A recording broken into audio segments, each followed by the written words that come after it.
Welcome to another episode of Tech Society, a bi-weekly podcast that offers a cohesive picture of what's happening in the ever-changing world of technology and modern society, with your hosts Alex Dunmo and John Nguyen. Hey techies, in today's episode we're going local. We'll be speaking with Anthony Vuleta, CEO of the Town of Vic Park, which is where our Ninja software offices are located. We absolutely love being in Vic Park. It has a great atmosphere, amazing restaurants, and it's obvious that it has a council that really cares for it. Anthony has been CEO of the town since 2014 and has a key focus on developing strategies to help improve and reshape the business of local government to really meet the community's needs. Anthony shares with us the work they're doing at the town and gives us some real insight into what it's like being the CEO of a local council.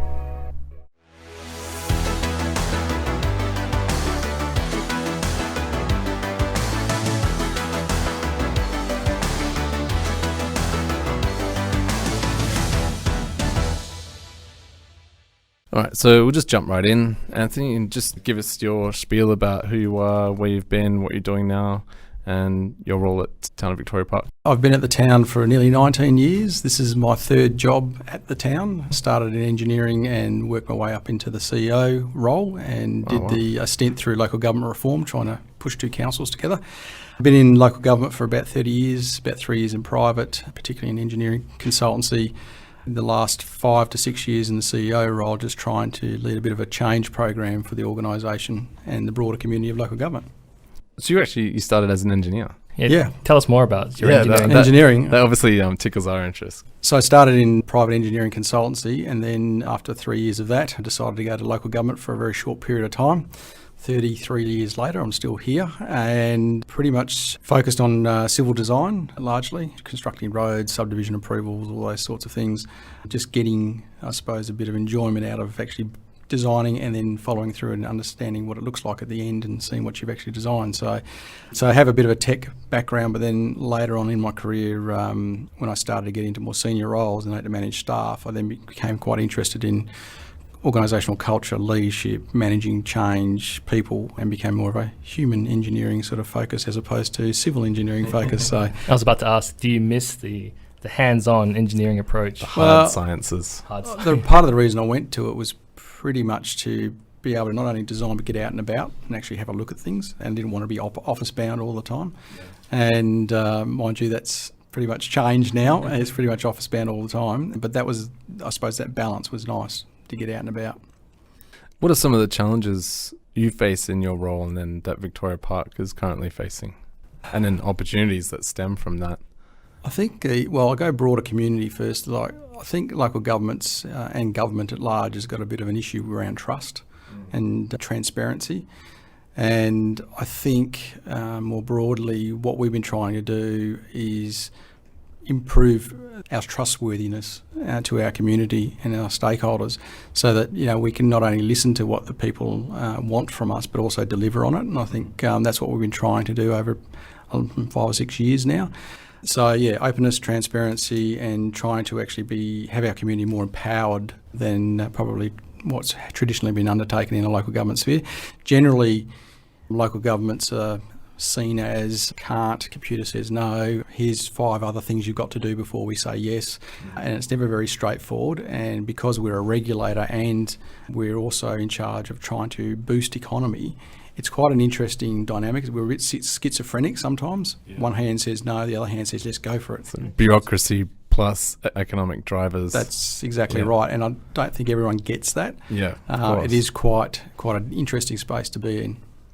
And as CEO, you kind of straddle both of those areas within the town, right? I do, and it's, I suppose, trying to move away from the computer says no, as I mentioned, to maybe option generation, continuing the conversation instead of saying but, however, continuing that conversation on and see if we can actually get it to a point where parties are satisfied, at least with that they're actually going to get something out of it at the end of the day. So, just trying to break that dynamic and that mould of what local government's traditionally thought of. So I've noted on LinkedIn that Victoria Park just hired a data lead. Can you tell us more about that? And then how Victoria Park is becoming a more data-driven town? We've, in the last few years, started to employ data analysts, and one of my keen desires is to mine the data we actually obtain and generate, and actually then start making fact-based decision-making occur within the town. So we're too busy a lot of the time just in the business doing our thing and not actually mining what we generate every single day. And it's more of a let's stop, pause, see what it's saying, and then start providing feedback to us about how we could get a better end result, more efficiency, or deliver better on a community outcome that we're trying to achieve. So yeah, I think that's a big missing thing within industry, business, and in local government specifically. So yeah. Any interesting insights that have started appearing from that data? Well, we've only really started data mining, I suppose, over the last year or two, and I suppose post-COVID, looking at trends of footfall along, say, Albany Highway, or footfall in our town, and then looking at the dynamic of parking and how that's actually affecting the economy in our patch, and just looking at how those things can all be entwined and brought together to give us a story. And I suppose part of my interest is really I want to get to a point where we have our finger on the pulse. Yeah. And we have methods of actually getting that information within an instant. I suppose that's the end game, so that we can actually respond and be agile and responsive to whatever the demand or need is. So it's more of Uberising the council. Yeah. What are the challenges you're facing? Well, I suppose organisationally it takes a long time to get enough capability within the organisation as well as a desire to want to change. So I suppose the organisation as a whole, we've been basically building a change sort of methodology and culture for about 5 or so years, 6 years now. Yeah. And it's taken that long to get to the point where we can be agile, we can be responsive.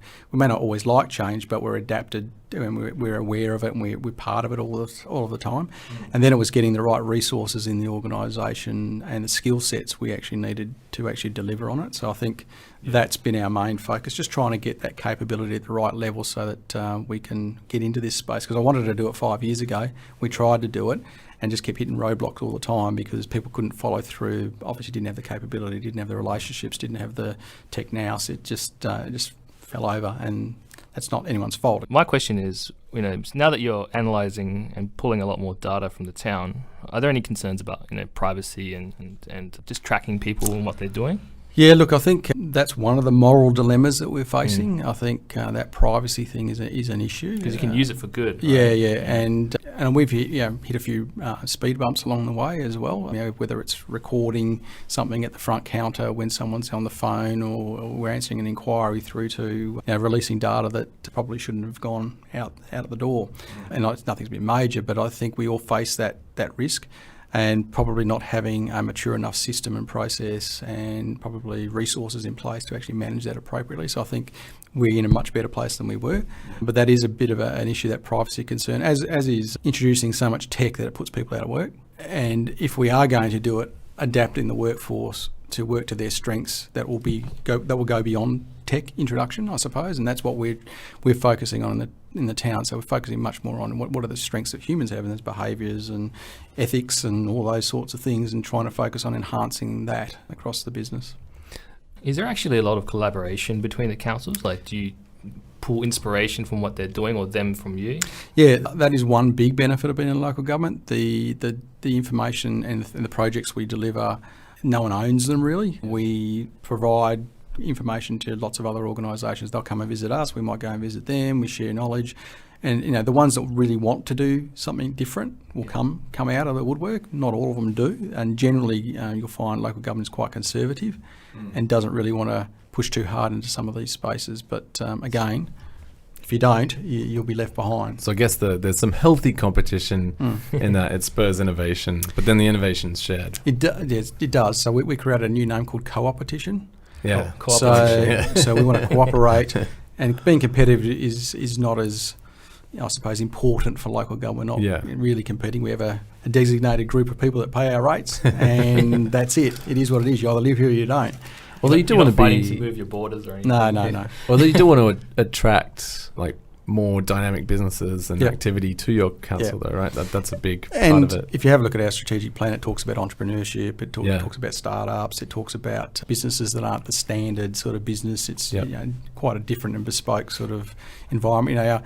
Our demographic, I think we have double the state average of under 35-year-olds, and that's quite unusual to have in your patch. And then we have a huge growth projection, and the profile's not intending to change that much over time. So if we don't compete in that space and actually provide things that are actually going to keep people interested in that area, then we will end up like some other parts of the state where it's a ghost town, there's tumbleweeds.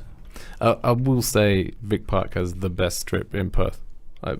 I stand by that. I agree. I agree too. So on the topic of, you mentioned a while back that, too much tech means that people may lose work, lose jobs. How do you balance that? What makes you decide how far you go in optimizing everything? I don't think it's all about efficiency.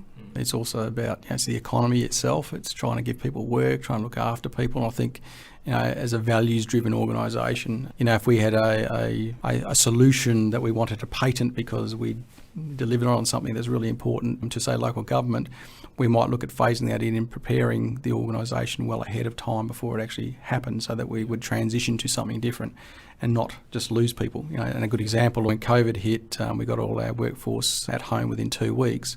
And we were working remotely, having remote council meetings, luckily because it had a bit of tech in the background that was already there for live streaming our council meetings and things like that, so we could actually do it. And we showed that things in an emergency, in a crisis, things can actually happen. We're in a pretty good space there. That's a good point, actually. So you mentioned COVID-19, which we keep talking about. Everyone talks about it. Have you seen any trends and changes in the city itself, in the town, about pedestrian traffic and what's happened? Yeah, so traffic went up significantly. So funny enough, the wrong way. So funny enough, so obviously during the shutdown there was not a lot of ped traffic because there was quite a few businesses shut. But then our businesses adapted, and they were providing everything from food for the homeless through because they had food there already, and they were providing that, which was amazing to see community spirit in that way. And then adapting their business and providing maybe 2 or 3 different services as opposed to one, and just sort of diversifying the way their business operated, definitely going much more digital in that space. And then when the lockdowns started to reduce and people were back out in the street, we saw a localism effect occur. So everyone local was pretty much buying local and was staying local, and the numbers went up by about 20% for about 2 or so months after COVID. And there was no push towards that. It was just natural. Well, no, there wasn't a push towards it. But the town also, within, say, about 4 to 5 weeks of COVID and lockdown, we developed a COVID strategy, so a recovery strategy for the next couple of years to actually help our community, help our businesses survive. So we initiated grants and for community grants for business, and help them to sort of get back up on their 2 feet to keep moving forward. And we also, we're doing a lot more promotions. We were delivering on some key strategies around investing in Vic Park. We were just out there talking to community and seeing what their needs were, and then redesigning our offer back to them. So it was quite a really good period, I suppose. And then the end result is that the discretionary spend's been up by about 20%. So, and now it's tapered back down a bit now, but it's still better than it probably ever has been. So what's the business buy-in like?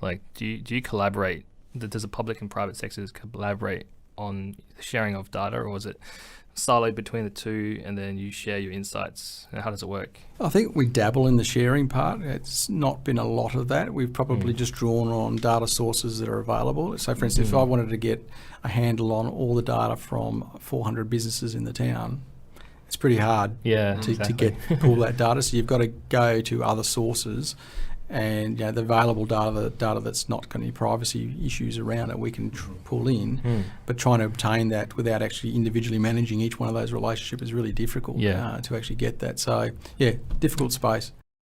Under topics you're passionate about, you've got community pulse. So what is the community pulse at the moment? So I mentioned a little bit further, I wanted to get at any point in time a picture of where the community's feeling and sentiment is at. So What I want to try to do is get, like, I don't know, you could build a thing called a happiness index or a satisfaction index or something that would give me a picture of they're all good this week, well, they're not. And if they're not, why aren't they? And if they're good, why are they? And just try to understand what that dynamic is and what's causing some of that. Yeah. And like, for instance, traditional is go out and do a survey every 2 years and figure out what community satisfaction is all about. 2 years is a long time. A long time. Yeah. And in this world, it's the other end is instant understanding what their sentiment is and what they're feeling, and how do I get an indication of that? Do I put QR codes on every bit of infrastructure I've got out there and ask for feedback, or do I put smiley in face, beacons everywhere that say you can ping into this thing and give us some other information that we're after? But we dabbled in. We put together an operational dashboard was about 3 years ago now. And so on our website, there's a dashboard of performance.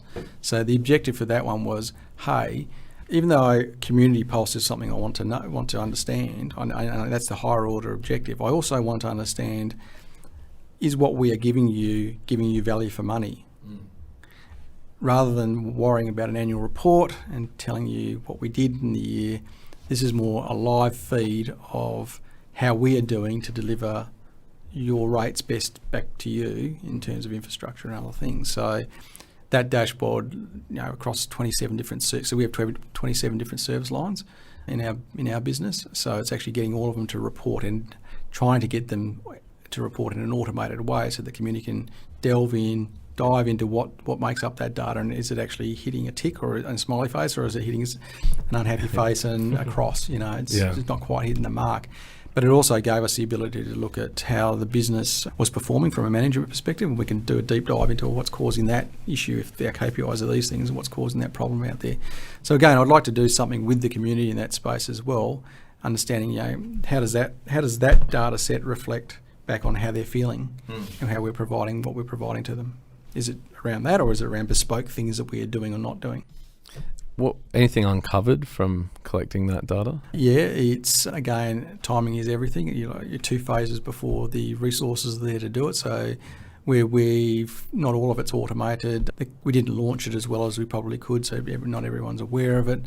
But we committed to the community that we would have a dashboard of performance, and we did it. So it's just that it's probably at an 80 percentile usefulness, and it needs to work into being a bit more automated, better systems in the background, so that people aren't just spending their time doing reports. It just automatically feeds the beast. Before we continue this podcast, here's a message from our sponsor. We believe that you can create art and beauty with technology. We think big. We move quietly. We are Ninja Software.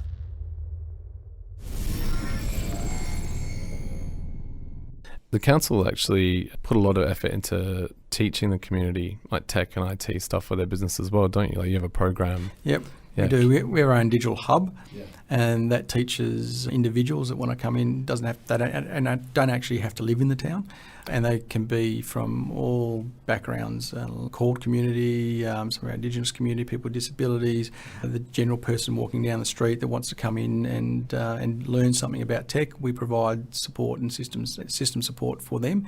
If they can't do their banking online, we show them how to do it. And it's multilingual, isn't it? Yeah, multilingual, and it's not one size fits all. It's whatever your needs are, we'll try to fit with, and we'll arrange our guidance and training around that. All the people I've spoken to, those that are in Vic Park, are proud of it. I have not picked up on that from anyone else, any other being anywhere else in the city. I think so. Whatever you're doing is obviously working. I think what did change? You said you were at Town of Vic Park was lower, and now they're doing very well. So the spiel is, when I got the job as the CEO, the mission was a transformation agenda, and that's what I sold to the council at the time. And I said, we need to transform from where we were to another place. Yeah. Now, I'm the sort of person that I don't mind the vision, and that's what we're shooting for at the end of the day, but what will actually end up looking like, I'm quite okay with, and I don't mind a bit of chaos and a bit of visioning and a bit of a journey to actually get there. But we changed the dynamic where we wanted to build community trust, so we need to be very transparent. So we needed to do that. You have to get people engaged and buy into what you're actually wanting to achieve. So it's no good me having a quality solution if I don't have a quality solution without acceptance, I won't get an effective solution. So I need to make sure that I bring them on the journey. Humans, you just got to get them involved, let them be part of it, let them help drive the agenda. And then once they've got that buy-in, then you run with it, and that's what we did. So we developed a strategic community plan within the first year of me in that role, and we engaged for 10 months. Okay, with the community, 100 odd different workshops in multiple different ways. Wow. And so we built a really robust plan, and then we looked at the plan and said, okay, now what do we need to realign the organisation? So we restructured it, but I asked the staff to design it, and I actually got them the training they needed to understand all the different models, and we built a hybrid matrix sort of structure within local government. We then looked at staff skills, shared values, it's McKinsey's theory, just making sure you're focusing on all these different things in a logical order so that you get the end result. And that's pretty much what's happened. We've developed the strategy, we've delivered on the strategy, we've put the resources in place, we've got the systems and process being developed now, got shared values, all things are sweet, and we're heading in the right direction. So you mentioned the digital strategy a few times. It's episode 4, A New Hope. Nice. I love the title. Yeah, the title's great. I like that so to our listeners, Anthony's holding it in his hands. I like how thin it looks. Often digital strategies are giant tomes. 85 to 1,000 pages. Yeah, so in a nutshell, what does the digital strategy comprise of? Okay, so just going back one step, we actually had a digital strategy. In local government world, we have templates and guidelines for everything. Of course. We're pretty much regulated to the nth degree within an inch of our lives. And the department released, here's a standard digital strategy, here's what it looks like. So we did that. So it's more of a compliance-based thing, but that wasn't going to hit what we wanted to do in terms of, we're trying to create a dynamic place for everyone, and just doing business as usual isn't going to get us there. So we need to reach out. So as I said, we got some new resourcing, new restructure in place, and started to rethink this and basically asked the new manager of our ICT area, Martin Roberts, to help design this with the executive. And he did. He's a bit quirky as well. And we are as well. So that's exactly, it's a nice fit. He's definitely a dynamic thinker. He's very strategic, very strategic, and he's got some really weird jokes, and he's taken over my dad jokes, so that's a bit of a problem as well. So I had to talk to him about that. It is a new hope, is what we've framed it. But the first who's the Star Wars fan? Me. Nice. Okay. So it aligned with my needs, which is really good.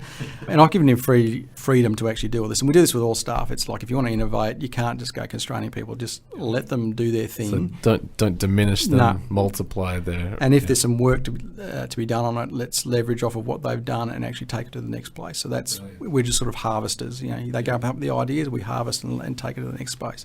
So what he did was he put this strategy together, and the first part of it is basically, the first episode is New Hope, so that's New Hope there. The next stage is Citizens Interact Back. Wow. And then the third... I love that. I haven't seen that one yet. That's the last one. And the last one is Return of the Digital Business. Nice. So that's the key focal areas. And like in the first part, we're focusing on the town's operations, our digital interactions with the town citizens, and improving digital relations with the town businesses. So that's what we're starting on, and get the baseline work done. The next is also looking at integration of the town's IT systems and looking at our business process improvements across the organisation, and also doing some more research and looking at studies that have been undertaken across the globe to actually see if they apply with our business. And then moving into the last space, which is really look around digitalisation, automation of the town's forms, 24-hour, 7-day-a-week digital user customer experience, and we're looking to help our citizens become more digitally savvy when we're in that space. When you say automation of the forms, you mean like just the forms online that we all have to fill out constantly? Yep. Making them smoother would be... One source of truth instead of 25 things you've got to do to get through it. I've always said, in software development, the ultimate goal of the software developer is to reduce the amount of forms that people have to fill. I think people just hate forms. They do, it's form fatigue. Online, in paper. Well, what you get, it's like, so our organisation with 27 service lines, right? And that's just partly why we try to create a hybrid matrix structure to get more cross-functional and get rid of the interdepartmental barriers. And it's a big thing because this is ingrained within the psyche of pretty much everyone who works in local government. So we're just trying to get a better delivery of the service at the end of the day and trying to touch things once as opposed to 25 times on the way through, because everyone wants to design their own form, Of course. and their own process Yeah. because it meets their needs, but not looking at the customer and user experience at the end of the day. So then you'll have data sharing. So if I've already filled in a Town of Victoria Park form, I won't have to give it all the same information again. Once it's in, it's in. It's the dream. That is the dream. That dream is what MyGov tries to achieve. Yes. So Yeah. there has Yeah. been attempts. Whether or not it's implemented well is something that I look forward to. Looking at. I did forget to mention that the last part is also looking at artificial intelligence layer, so the way we interact with the community as well, and the Internet of Things. This is something that we'll be getting into as well. Cool. But probably even like how we engage with the community is something we really want to look at as well. Like, we've done all the traditional sort of stuff and we're pushing pretty hard in that space, but what if the town has its own television channel that you have a two-way sort of conversation with people on? Or what if the town... That's cool.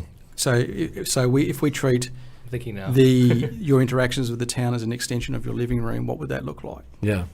So like a permanent window. Yeah, permanent window.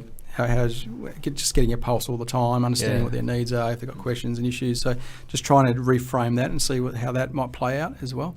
And even if they go out into the public realm, how does that look if you treat that as an extension of your living room? Mm. And it's that's the sort of mentality we're trying to create. Really thinking outside the box and delivering something new, not the same old thing. Same old same. Look, it's easy to copy Yes. a council or another organisation or a business. And what we're trying to do is actually just push into spaces that no one's been yet, and just test it. It's fantastic. What's the timeline? The first stage is the next, episode 4, A New Hope, is really only about the next 12 months. Yep.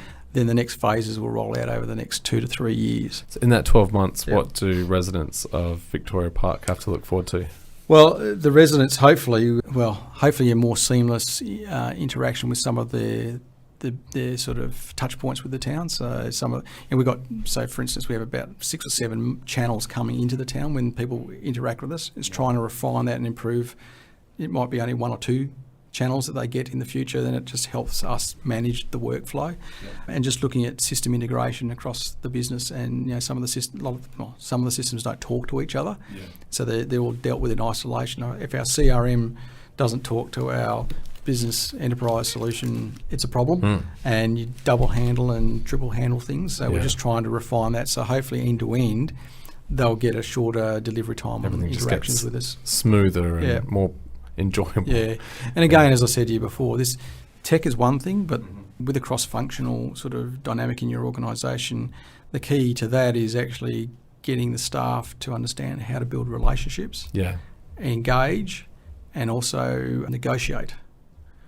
So it's funny, it's not tech, but it's the human skills that are needed to actually get things moving, because it isn't it's not just tech. You can do that every day, but without people buying into it and actually changing the way they operate, it's really hard to get it to be useful.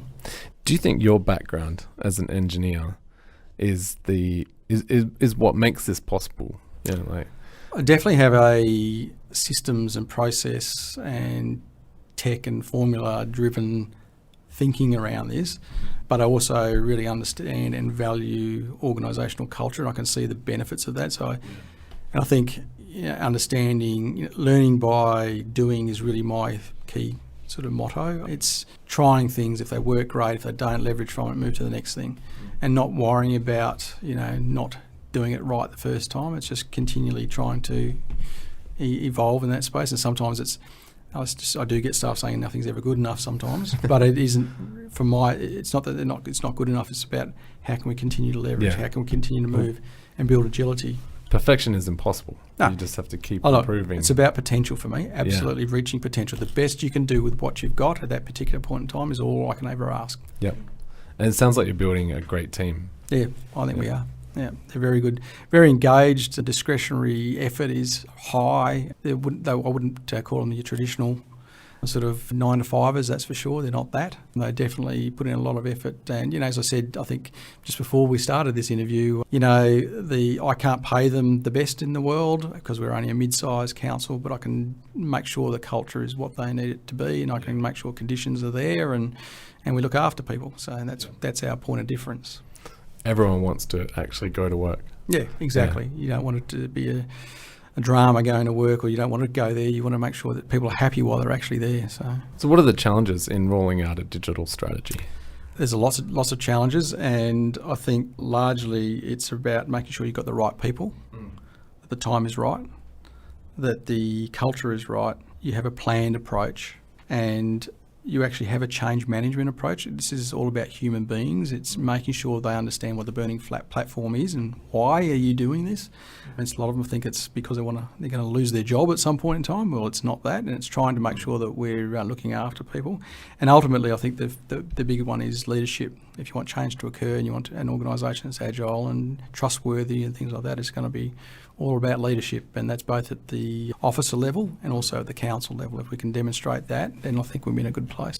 And people have to be not just like staff members or stakeholders, but the people of Vic Park have to be patient as well, right? Because it's kind of like but changing direction of a really large ship. You have to put everything in place and slowly point in the right direction. Well, it's not Titanic anymore. Yeah. It's more the Queen Mary, and we're sort of moving into the right direction. And look, I was on the Queen Mary recently. There It's you beautiful. go. Yeah. It does take a bit of time, and if you see, we've got 400 staff. Yeah. And so it does take a bit of time, and through attrition and change, Cultural shift. you got to get a cultural shift, and there need to be values alignment and making sure that everyone's on the bus, not under the bus or behind the bus.